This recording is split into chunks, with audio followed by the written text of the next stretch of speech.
Thanks, Doc. What's going on, family? Everybody good? Listen, I am so excited about what is going to happen in this place. Uh, I just want God to be pleased. The prayer that I prayed before I got up here is just let me be a vessel. Money has been one of the things that our people for a long time, people of God, have needed to make sure that we are being prudent about. And so I'm excited that God has chosen me to work in this capacity. And so tonight, this is a free flow. Okay. I've got to, of course, we're going to go over some different things. But for the next, the next 5 Wednesdays, so including this Wednesday, we're going to be talking about how do we get these things in order. Okay. So let's go ahead and dig right in. You're going to be my person that switches the slides. I got you. All right. So anytime that I talk to mass people, of course, this is a closed meeting, but anytime that I talk to a mass of people as a registered fiduciary, I do have to make sure that I present this disclaimer. It's not for you to avoid taxes. This is not for you to get advice and use it directly. Of course, if you have professionals, definitely go back to your professionals with some of the stuff that we'll talk about. But tonight, we can go to the next slide. Y'all saw that, right? Right? All right, we good. All right. So tonight, what I want to really do is I want to lay the foundation, because a lot of what we do, with money, it's about behavior. It's about behavior of your childhood. It's about behavior of what has happened to you in your adulthood, what you've had to deal with. Historically, our people have been survivors and not thrivers. We have been the type of people who deal with it instead of dreaming bigger. Okay. We deal with hope as opposed to expectation. And so I'm excited for what we're going to do on these Wednesday nights. Okay. So the first thing, this is tonight's agenda. So what we're going to do is we're going to talk about the economy. We're going to talk about the church. Okay. We're going to tie that in. Then we're going to talk about what specifically is biblical finance. Okay. After that, we're going to be talking about general principles that are coming from the Word of God. From there, we're going to talk about God's wrath, because we cannot talk about money, resources, things that will come into the storehouse, and it not be that there is something contrary when we don't do the things that God has called us to do. Okay. We're going to talk about the Christian call. During that time, I'm going to talk about the funnel mentality, and it's going to be a big thing for all of us to really take heed on. I talked about it during worship times whenever I am worship host and we do the offering, but I'm going to dig a little bit deeper tonight into what that funnel life really means. Okay. And then we're going to have a group activity. We're going to have some fun. I always love this deal, and we'll pass out papers during that time.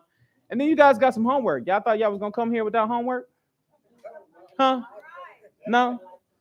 All right. All right. We got more people coming in, man. I love this. Build the nerves up. Come on now. This is good. This is good. All right. We can go to the next slide. Okay. So let's talk about the economy for a second. Okay. We have gone through something that arguably has not been seen since the 1800s. We went through a pandemic where so many people in the world, this wasn't a U.S. thing, this wasn't a North American thing, this was a global situation that all of us had to deal with. I don't know about you, but I got tired of the mask. Couldn't breathe. Okay, so we went through a pandemic. Okay, and because of that, inflation was at an all-time high. Now, raise your hand if you know what the term of inflation is. Anybody know what inflation is? What's inflation? Can somebody tell me what inflation is? Yeah, come on. Yeah. We got our kids in here, y'all. Clap it up for the kids. I love this. This is good. What's inflation? Yeah. So based off what I've learned, at least in economics. Yes. Inflation is typically when like the prices go up on the goods and services that we buy because of. Oh, No, my you're fault. good. Keep going. Yeah, the goods and services, the price goes up on them because of the production, but it stays the same. Mhm. And it appears that as if like we're buying a better product, but that's not necessarily the case because it's just the price is increasing. My man. Y'all clap it up for him. That's very good. Very good definition. No reason to expound on that to make that simple. I remember when gasoline was 75 cents a gallon. Y'all remember that? What is it right now? Gas it just came down to 249. I got it, you know what I'm saying? Gasoline does nothing different. It literally fuels the car exactly the same. Okay? That's what it's for. But there is no difference in utility. Okay? So that's the difference when inflation is. Prices go up, utility stays the same. When I pour milk into my cereal, it's exactly the same. But yet it's more expensive than it was 5-10 years before. That's inflation. So inflation went up. During that time, fun fact, 18 carton of eggs in California was $29 during that time. Okay. And so that's huge, right? So some people couldn't buy eggs. You know what I mean? They had a dream about them eggs, right? Okay. So Fed. So let's talk about the Fed. Low supply, high demand. Okay. Talking about economics, right? When supply is high, when supply is low, meaning that it's not enough to go around, right? But demand is high, people want it. That means the price goes up. And so the prices on everything went up during that time. Okay. So, yeah, we could talk about the housing market. We could talk about how interest rates went up, and those interest rates went up to slow down the demand. It did a little bit, but recently it's coming down. Okay. And so that's something that's going on in the economy right now. Another thing, anybody know what this acronym means? WFH. Work from home. Look, somebody said yes, right? This was actually one of the factors during our time that actually caused people to have the high demand because guess what? Stay home. We don't want that COVID spreading. You stay home. We're going to figure out how you can get all your equipment at the house. But what did that do? That's always going to be a domino effect. So now commercial real estate went down, right? And so commercial real estate is taking up all the space. And so what's happening there? A lot of people are repurposing those spaces, right? Yeah. Last but not least, 2026 tax changes. Okay. This is going to be big for a lot of people. All right. Go to the next slide. So here's the diagram. So people was asking me about this in the beginning. Okay. Yellow is not a good color for this screen. So I'm going to make sure that we figure that out, but I'm going to get these numbers right. Okay. So let me show you what we have right here. This currently right now is the married and filing joint, the tax brackets and the income limits in which you have to hit in order to hit these brackets. Most Americans are going to fall in between 22 and 32. Okay, this is married filing joint for my single folk. Here is filing single. Okay, now, in order to hit the highest tax bracket as of right now in 2024, you have to make $731,200 to hit that. Okay, now here's what I want you to understand. There is a fraction of people that hit that number, because people who do make that type of money, they're typically business owners, or they're the type of people who are executives. And a lot of times they have ways to get down tax brackets. So it doesn't hit a lot of people. Not 731. 731 too. And even on the single side, 600,000, same thing.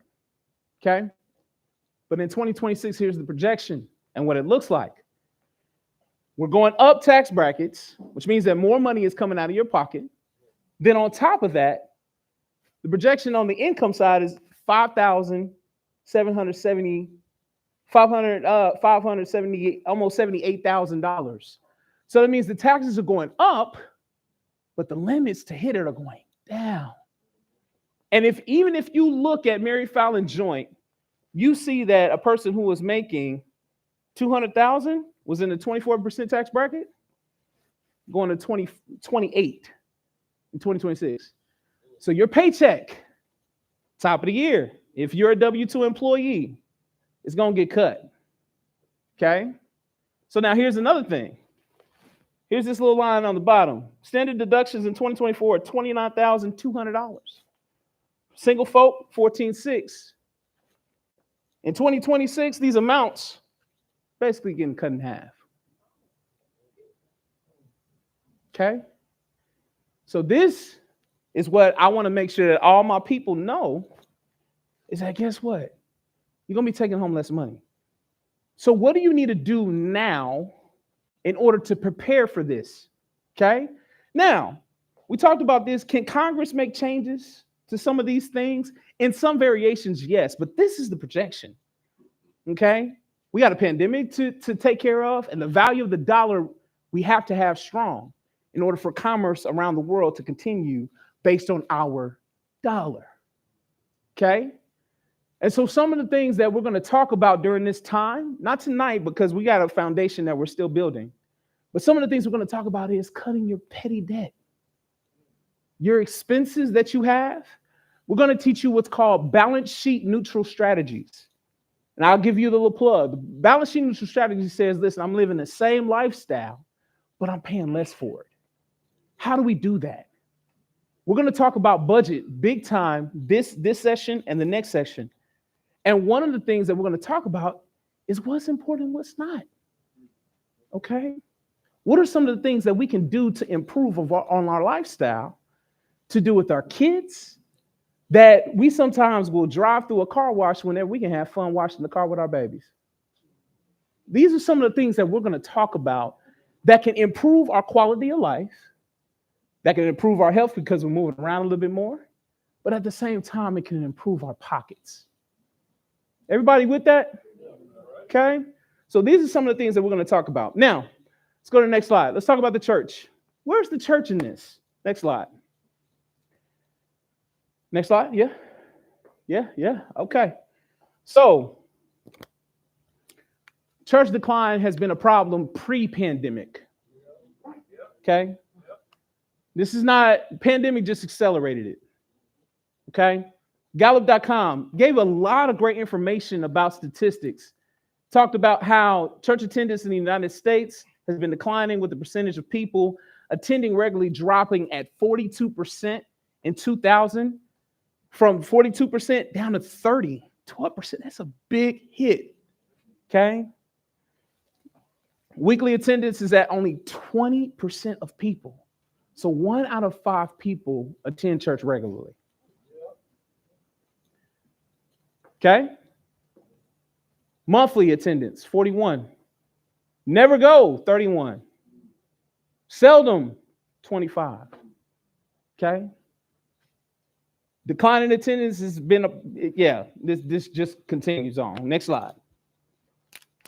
So Bible Belt's still good. Deep South, it's part of the culture, right? Bible Belt is, even there, declining, but it's still decent. It's still at a place. But here is a telling fact. According to NPR.com, estimated in 2019, pre-pandemic, more Protestant churches closed than opened in the U.S. In 4,000 churches opened, 3,700 closed. In 2019, 3,000 churches opened, but 4,500 closed. Okay, so what is that saying about the church? What is that saying about the overall position and the parishioners who are coming to church and being involved? Okay, so I'm not talking about this for selfish gain. I'm talking about this because this is a reality.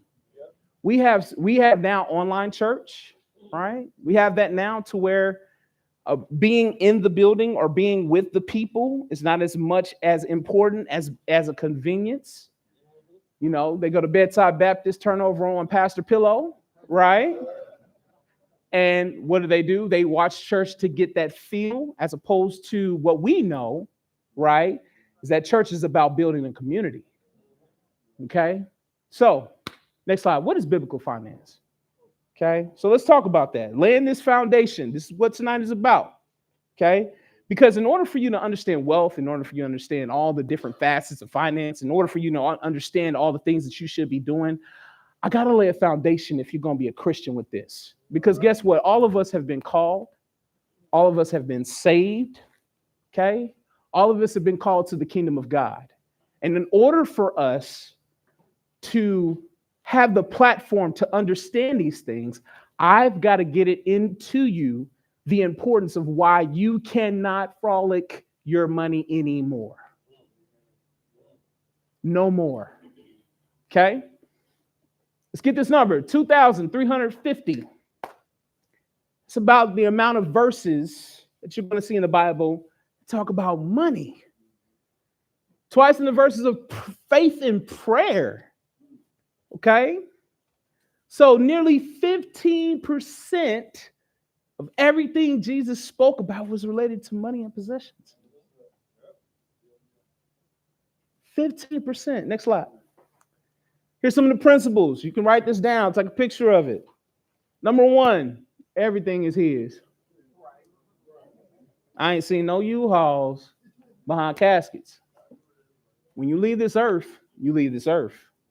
Okay? And you leave everything in it, except for the suit or the dress that you got on. And even then, that will decay. Okay? Every good and perfect gift comes from God. Okay? So know that whenever you get great things, know where it comes from. Okay? To whom much is given, much is due. We're going to really talk about that here shortly. When you're giving things, you got to understand the purpose of why you're giving that. Okay? Ecclesiastes chapter 10, verse 19. Everybody say it with me. Money solves what? Nah, y'all didn't say it loud enough for me. Money solves what? Everything. One more time. Money solves what? Everything. It is not money that is the root of all evil. It's the love of money. Money is a tool. That's why it starts with an M. It is a medium. It is a go-between. You do not eat money. It is a useful tool. That's what you use it for. You use it for things. Proverbs 13, 21, 22. A good man leaves an inheritance for his children's children. Okay? Let's keep going. 2 Corinthians. I want to give you a shout out. My greatest teacher in life is here. Is my dad. My dad is sitting right here in the room. This is Brother White. They call him Bill. Okay. And so whenever I was young, I used to remember whenever you used to get in front of the communion table. I first learned to do that with shoes. So he would take his shoes and we would practice the communion trays and the bread in the cup. We used to do that. And so one of the verses that we used to quote is, he who soweth sparingly shall reap also sparingly. He who soweth bountifully shall also reap bountifully. Everyone, I used to know that, right? Yeah. And so I used to recite that, but it's real. In the manner in which you do things is how you will get it back. Okay? That's what that verse is talking about. Next slide. Oh, you on point. Go ahead, girl. All right. Money grows little by little. Okay. You got to understand, and this is a principle that I tell my clients. One of the things that I talk about is whenever your money starts getting into the six figures, that's whenever you're going to see the parabola go up. Okay. In the beginning, it's about your contribution. Now, you want to put it on good soil. We're going to talk about good soil, sowing and reaping. That's going to be in a couple of weeks. But whenever you're working towards getting your money to go up in a direction, it grows little by little. But the growth is based on your persistency and consistency. Okay? Doesn't start off big. It starts small. But diligence is what causes it to grow. Diligence, discipline, and persistency. So while it's young, do not fret, do not worry, and don't wish you had something else that somebody else already had. Because guess what? They started little too. Okay? Don't despise your youth, even in your finances. Okay? Let's keep going. Diligent hands bring wealth. That's the same concept. Jeremiah, don't boast about riches. Okay. Let me tell you something about that verse. I had a guy, he was flossing. He had the S Series Benz. Man, he was stunning. He had the, presidential Rolex, came in flossing, you know what I'm saying? Had the $500 shoes on, Gucci belt, all that, laced. I look at his accounts, he broke. So all the money that he owns, he wears it on. He wears it on him, okay? Don't boast in your riches, okay? Let's keep going. These are principles that we can all take away. Wise man says for the future, very simple. I think everybody understands that concept. Given, it will be given. Okay? It will be given on you. Funnel life. We're going to talk about that. Last but not least, real treasure is in heaven. Realize that. Can everybody think back to what they bought 5 years ago? Crickets. Yeah, it's hard, right? It's very hard. That's the measure in which you should really think about what you're purchasing. We're going to talk about purchases too, because that's going to be a big thing. Okay. Next slide. Let's keep going. So,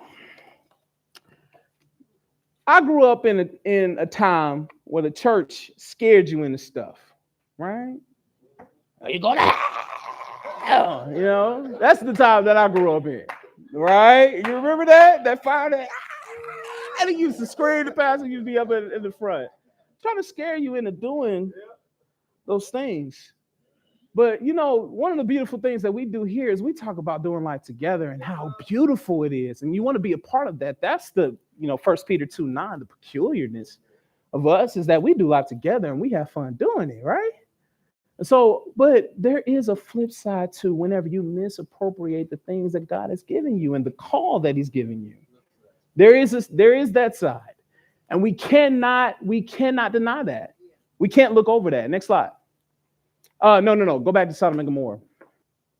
So if you know anything about Sodom and Gomorrah, during that time, it's close to the Dead Sea, Red Sea. Hold on, let me make sure I got my research right. It was close to a sea. It was close to water. Okay. Sodom and Gomorrah was rich in the land. Rich in the land. This was a place where people planted their crops and it was a land that was flowing, right? But everybody knows the account of Lot, right? Everybody knows that town went up in fire. This was a part of my faith walk. Whenever I did this research, and this was something that I did in college, what we found out is that if you go into the regions where Sodom and Gomorrah was now, the soil is so sulfuric from what happened in that place. Why was that place burned again? Of course, they talked about the sexual immorality, but the one thing that is consistent in there is that it was lack of charity. There was lack of giving, okay? Lack of thereof. Rich man, poor man, next slide. Luke 16. So, rich man, poor man. What can we take from Luke 16? At this point, you can be the rich man or you can be Lazarus in both places. Okay, so very, very, very quickly, rich man, poor man. There was a man named Lazarus that lay by the gate, had sores all over him, very unattractive, but there was a rich man that used to pass all the time. Both of them died. And then the tables turned. Okay, so how did the tables turn? In this illustration, it'll show you.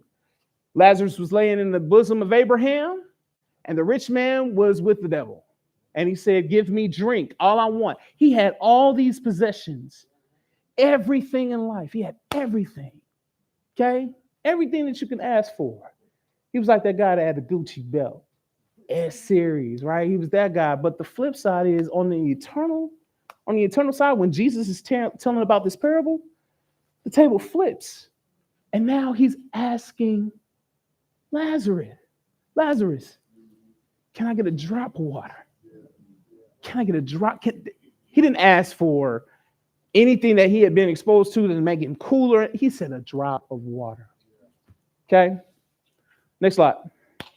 So This was one that was really telling for me. In Matthew 25, it talks about the sheep and the goats and how on the day of judgment, God will place one sheep on one side, goats on the other side. The sheep, he says, come with me to eternal life, for whenever I was hungry, you gave me food.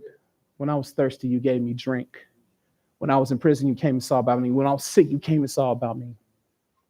And then he said to the goats, depart from me, ye workers of iniquity. I never knew you.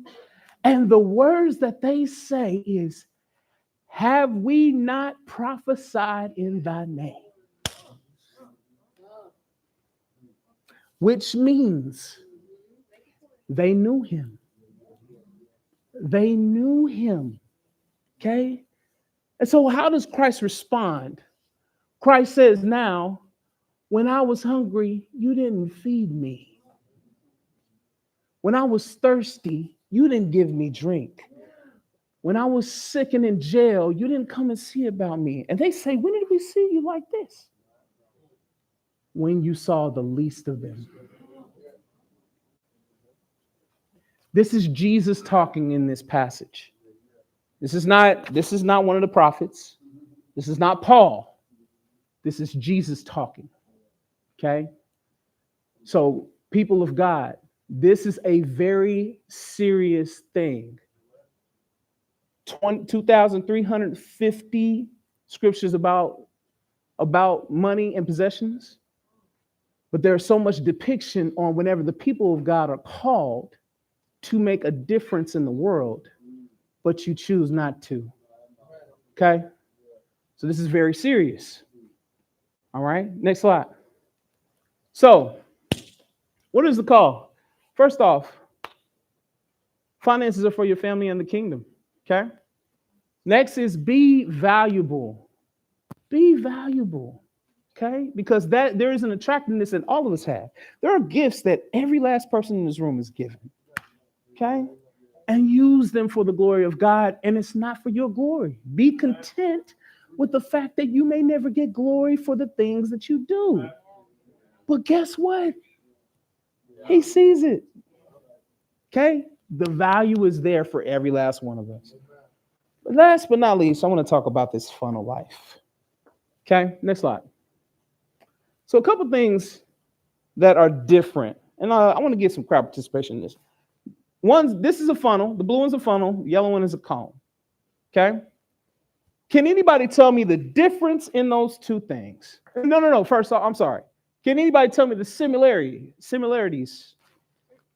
Shape. Okay, what else?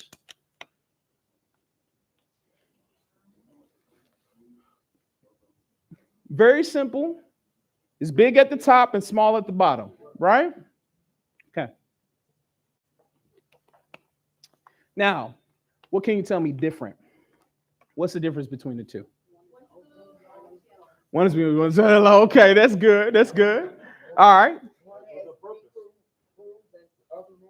Oh yeah, you getting into it. Go ahead, smart. Yeah. One's open and one's closed. Thank you, wife. Appreciate you, baby. One's open and one's closed. One has one end open and the other end open. One has one end open and another closed. Okay? The funnel life is about you knowing where all blessings flow.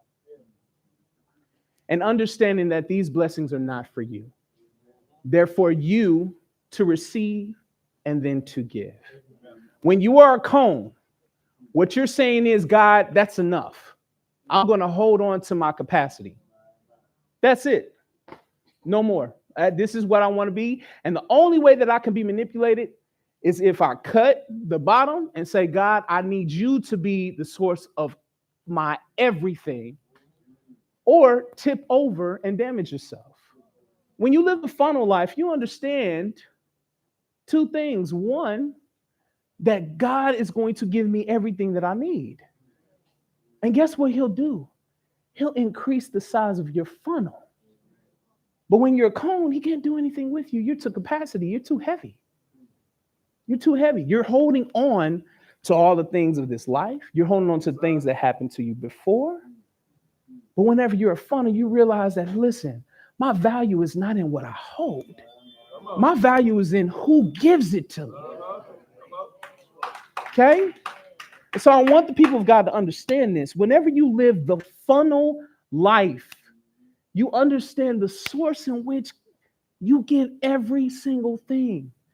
And so whenever you make purchases and you see these people who are trying to hold things in their comb, trying to hold and appease themselves with all the materialistic things of this life, trying to hold on to what people did to me and all the hurt, all the things that they've had and built up in this life. But whenever they say, you know what, I surrender. And they use that comb, they use that funnel. They understand now they're lighter, they're a conduit, and they're a better vessel for the kingdom. Does everybody understand that? That means that now it's not only them that's benefiting, it's everyone around them. There lies your true strength. Your true strength is in the fact that you can give. It's not in what you can receive and what you can ascertain or what you can get. It's about what you can give. Okay? Everybody understand that? Any questions or any comments on that? This is a very serious thing that I want to talk about with this, because we have to be people that understand that, thank you, God, for the blessing. Who do I bless? Thank you, God, for the blessing. Who do I bless? When was the last time you had someone outside of your family benefit from your income?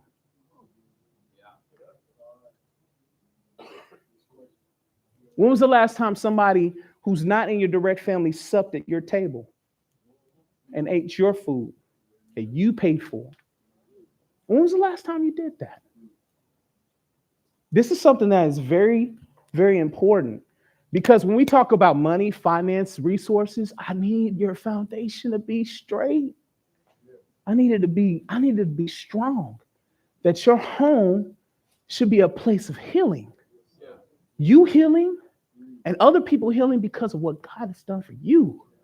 When you get that house and when you get that promotion at the job, are we saying, okay, what's the next thing I can buy? Or who is the next person I can bless? It's emotional for me. Because once I figured this out, and once I understood that this is what my purpose was, my life gained so much more fulfillment. It's not about what I can get. It's about how much I can give. All right. So we're going to keep going before I get a little bit too emotional. All right. Let's keep going. All right. Next slide. Oh, yes. It's time. It's time. We're getting ready to play a game. Everybody ready to play a game? Yeah. All right. So I need a volunteer to come pass these papers. These papers. You got me? All right. We get ready to play a game, and we got a lot of people in here, so this should be a lot of fun. All right. We're going to play a game, and we played it here before. But we got new faces and we got the kids in here. This is called a common budget. Okay? Common budget. All right. So we're passing out these papers. Everybody should have a pen, something to write with. All right. And so there's 3 rounds. First round is individual, and then we're going to move out into teams. All right.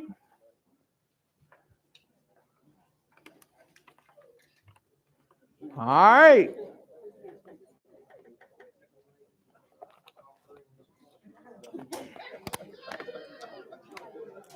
Oh, yes. Look, I hear murmuring already. This is going to be good. It's going to be real good. All right. So in front of you, you have a budget. Raise your hand if you have it. Be honest. We people of God in here. Who has a budget? Okay. And some don't. Okay, that's okay. That's why you came here. All right. So what I want to first do with this is I want to make sure that you understand the components of a budget. Okay. The first thing is that everything is there in front of you. Okay. This is not something to where you're doing something willy-nilly. Oh, I'll just go get a car wash. No. What does your budget say? Your budget is your guideline. So notice how the first thing you see is that everything is itemized. Okay? Everything is itemized. The second thing is you see that there is a price or a dollar amount associated with every single item. Everybody follow that? My young people? Listen, my young people, if y'all get this right now, you guys will have an abundant life. So I'm so glad that you're here for this. Okay? So, next thing, so for round one, what I want you to do on your own is I want you to rank what's the most important and what's the least important. Somebody, let me see that pic. Oh, got more. Good, good. So we got items. Let's talk about what these items are. We got streaming. I used to have cable on here. That's how old this thing is. But we got streaming now. We got to change it. So we got streaming. Then we have eating out, water bill, gasoline, church offering. Ooh. Some people was like, why you call it tithe? I ain't even going there. Church offering. There we go. Home insurance, rent, car note, auto insurance, groceries, cell phone, savings, gym membership, hairdressing, and car wash. Okay. So rank these where it says rank from 1 to 15. And this is personal. Okay. So rank these from 1 to 15. And we'll give you, let's just call it 3 minutes because we want to get through the rounds. What up?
Testing 1 2 1 2.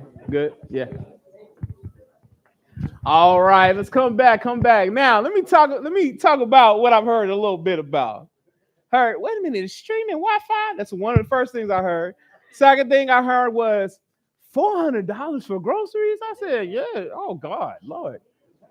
Shoot, that's a week, 2 weeks, right? No, don't add nothing. Can't add nothing. Don't add nothing. That is one of the, yeah, see, dog. I don't have streaming if you don't have no electricity. Hey man, don't be poking holes in. Listen, Esquire, don't be poking holes and stuff. Nah, don't add nothing to the budget. It is what it is. We got folk doing too much. Hold on. This is a game. I know. This is a Lord Jesus. This is a game. Let me get electricity on there. There you go. Water, electricity. Yeah. Yeah. All right. Here we go. I want to hear from my kids. Give me a volunteer over at that table. All right. What was your number 1, 2, and 3? Okay. Uh-huh. Yep. So for number 1, I put rent. Okay. For number 2, I got groceries. Yep. And then for number 3, I got car note. Okay. Look, Carmen. All right. Pass it to that table right there. All right, let's get this table. Somebody, give me your 1, 2, and 3. So my 1 was church offering, my 2 was rent, and my 3 was car note. Okay. So already we see a difference, right? Let's get somebody in the middle. Anybody volunteer? Go ahead. Yeah, you Oklahoma State. Yeah. Are you looking for that mic? Good. I did rent, church, and car note. Okay. Rent, church, and car note. Okay. All right. And over here, I want you to give me your 13, 14, and 15. I want you to give me their least important. Let's see this. 13 is car wash. 14 is gym membership. 15 is eating out. 15 was eating out. Who? Oh Lord. Oh Jesus. Hey. Boy, it's gonna be some discussion. 1, 2, and 3 though. Talking to Mike. Let me tell you my 1, 2, and 3 also. Okay, tell me 1, 2, and 3. My 1 is a church offering. Okay. My number 2 is savings. Okay. Number 3 is groceries. We'll talk. Yeah. Make sure you keep yours, detective. All right, Deacon Detective over there. Good deal. All right. So in this first round, what we saw that everyone has a difference in which they rank their importance. Younger generation says, hey, listen, I need a place to stay. I need a whip. People who are getting there said church and then rent, right?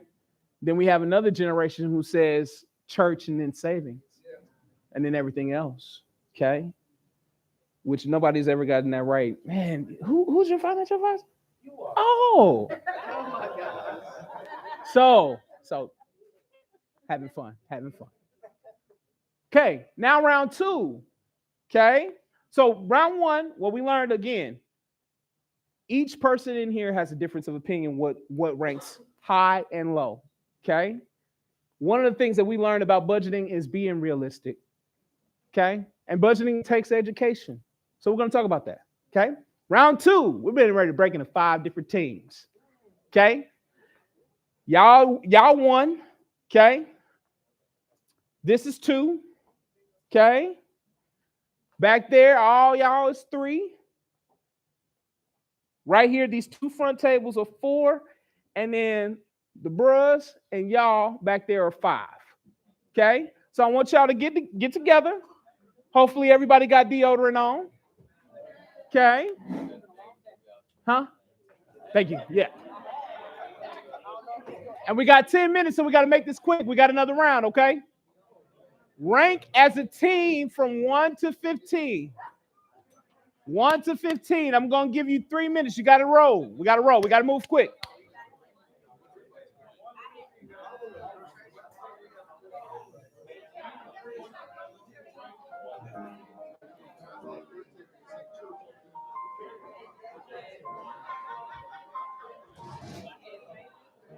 Uh-oh. See,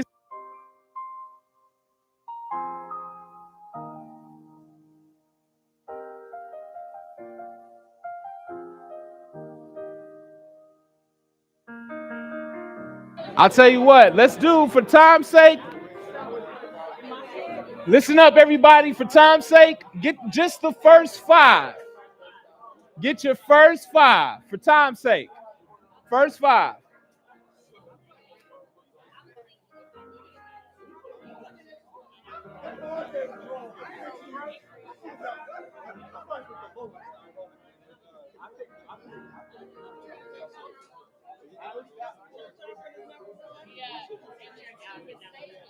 Let's give it about three more minutes. Yeah.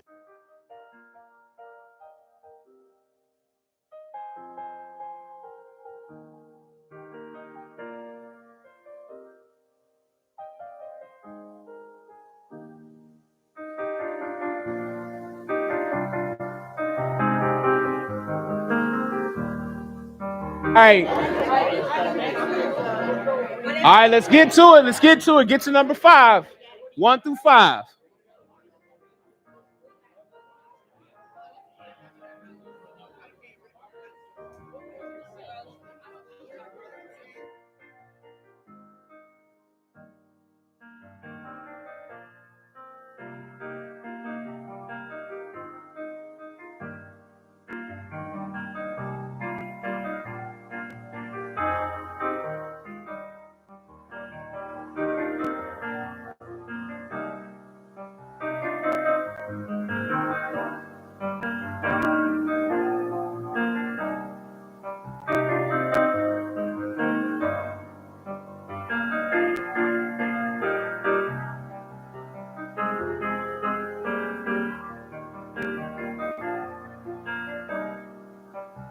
All right, here we go.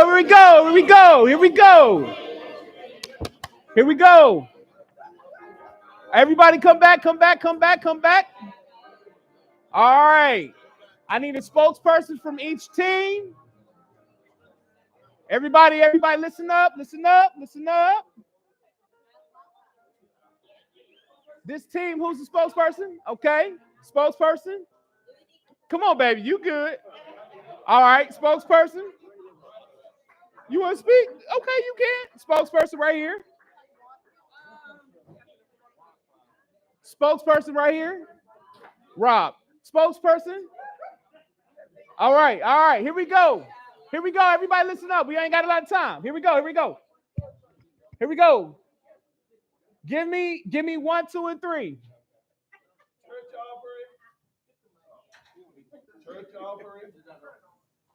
Church offering. Church offering. Church offering. Church offering. Rent and groceries. Rent and groceries. Church Ooh, rent and you got groceries. Trump. Ooh, Lord. Okay. Back there. Yes. Yeah. Come on, man. Number 1, we got church offering. Uh-huh. Number 2, we got savings. And number 3, we got rent. I like it. Okay. So the first 3. What about this group? Come on, Rob. Come on. Mike. Come on. Church offering. Yep. Rent Yep. and food. Groceries. Somebody need a place to stay and some food to eat. Let's go here. What we got? We had church offering, rent, and groceries. Okay. And last but not least. We had church offering, savings, and rent. Okay. So with this round, we gotta make it a little bit faster. This round was about understanding that whenever you involve other people, budgeting is a little bit different. Right? Did everybody feel that? Like, wait a minute, hold on. So you mean to tell me that we not gonna eat before we ain't gonna do that? Right? So for my married folk in the room, my wife. Listen, My married folk in the room. This is a real thing. My wife and I, we've had the same spreadsheet since October 2013 in which we do our finances. Okay? We're not perfect. Are we, baby? Mm-mm. We're not perfect. But it is something that is intentional, and we always have it in front of my baby. We need to do a budget. I sometimes can't stand hearing it because I deal with numbers all the time. I'm like, I want to do a budget. But it is intentional that you have that as a rhythm. Married folk. And doing it together.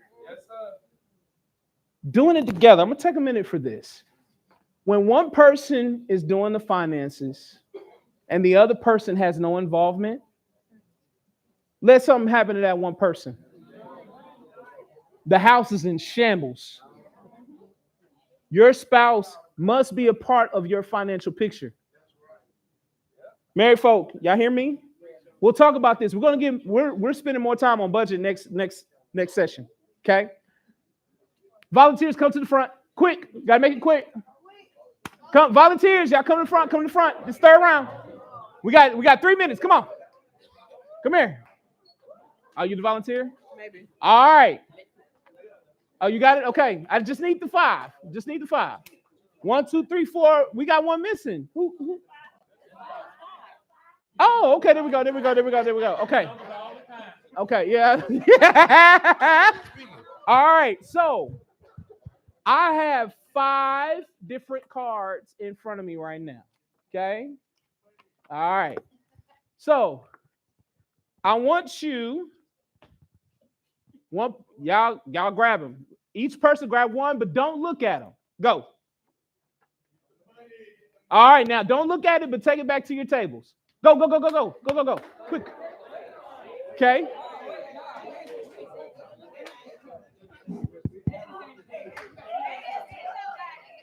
Why didn't you send nobody? Who missing over here? Hey. No. Rob, give me this. We ain't got time. Here. All right, here we go. Nah, it don't matter. Y'all should have came up. All right, now. On the count of 3, I want you to flip it over. 1, 2, 3, flip. Oh.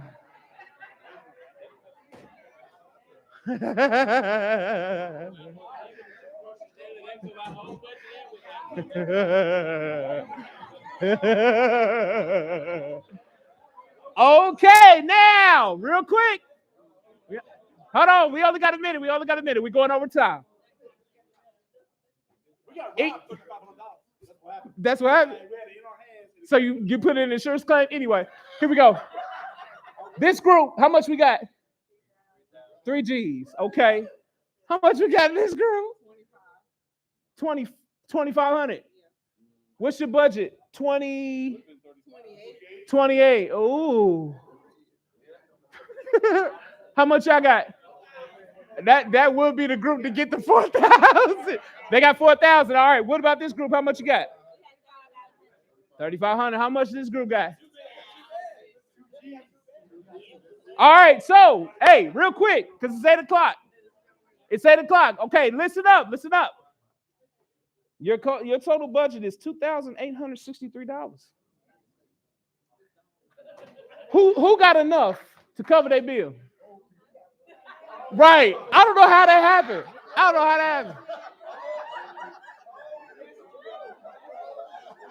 So watch this. How much time did it take for you to have enough money to take care of all your finances? 2 minutes, you were done, right? You had 3,000, right? And your budget was what? 28. So which means that you have some left. How much I got? Y'all in the deficit. So is it gonna take? And we gotta wrap up. Thank you. We gotta wrap up. But let's go to the next slide. Let's go to this real quick. The third round is about you determining what you're gonna cut. And you can't do a percentage of it, or no, you got to cut it all or nothing. So real quick. Last slide. The first thing that we learn is that time is money. Okay. So if you spend your time accumulating a bunch of charges, but you don't have one of these, you in a boat with no oar.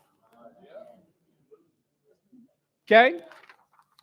Be realistic with your money. Budget according to how you're paid. Okay, so if you're get paid monthly, pay your stuff once a month. If you pay bi-weekly, pay it bi-weekly. 24, 26, however it works. Okay? Next thing, God should be first. Everybody heard of Cain and Abel? Abel gave of the first fruit. From there was jealousy and murder. Okay? Then let me ask you a question. What is the one relationship you will have for the rest of your life? Thank you, Pastor, but that is, yes, but you on this earth, who you gonna have a relationship with? Say it again, Aaliyah. You are the one relationship that you're guaranteed to have for the rest of your life. And Jesus, yes, Jesus. But when we put other people in front of us, we can't take care of the people behind us when we're not in order. Anybody here loving yourself in order to love others? We're going to talk about that. Last but not least, everything else comes out. So that is the end of tonight's lesson. Hope you guys had a good time.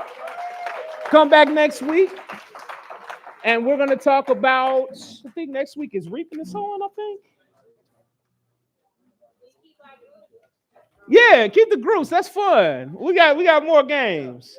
But next week, let me look at it real quick. We're going to talk about organizations and financial rhythms. Okay? This is whenever we're going to be talking about budgeting. All right? But thank y'all so much. Let's have a good time next week. That is some excellent information, isn't it?